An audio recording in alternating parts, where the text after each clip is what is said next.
கேரளா ஸ்டைல்ல coconut milk chicken gravy recipe simple and ஈஸியா எப்படி ப்ரிப்பேர் பண்றதுன்னு பார்க்கலாம். கடாயில தேவையான அளவுக்கு கோகனட் ஆயில் வந்துட்டு ஆட் பண்ணிக்கலாம்.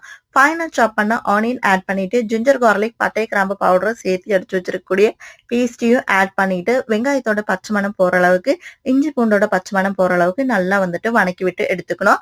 வெங்காயம் நல்லா வணங்கினதுக்கு அப்புறமா தேவையான அளவுக்கு coriander powder, red Kashmiri chilli powder add பண்ணிட்டு, ஃப்ரெஷ் கரை லீஃப் அண்ட் தக்காளி பேஸ்ட் தேவையான அளவுக்கு சால்ட் ஆட் பண்ணிட்டு, இந்த மசாலாவோட பச்சை மணம் போய் நல்லா எண்ணெய் பிரிஞ்சு வர அளவுக்கு தண்ணியே சேர்க்காம நல்லா ட்ரையாவே வந்துட்டு மசாலாவை வணக்கி விட்டு எடுத்து கட் பண்ணி வச்சிருக்கக்கூடிய சிக்கன் பீஸை ஆட் பண்ணிட்டு கோகனட் மில்க் இதோட ஆட் பண்ணிட்டு pepper powder and fresh coriander லீஃபை ஆட் பண்ணி 10 to 20 மினிட்ஸ் வேக விட்டு எடுத்தோம்னா டேஸ்டியா கேரளா ஸ்டைல்ல coconut milk chicken gravy recipe ready. டிஃப்ரெண்டாகவும் டேஸ்டியாகவும் இருக்கும். ட்ரை பண்ணி பாருங்க. இந்த மாதிரி மூவ் வீடியோஸ்க்கு நம்மளோட சேனலை சப்ஸ்கிரைப் பண்ணிக்கங்க. தேங்க்ஸ் ஃபார் வாட்சிங்.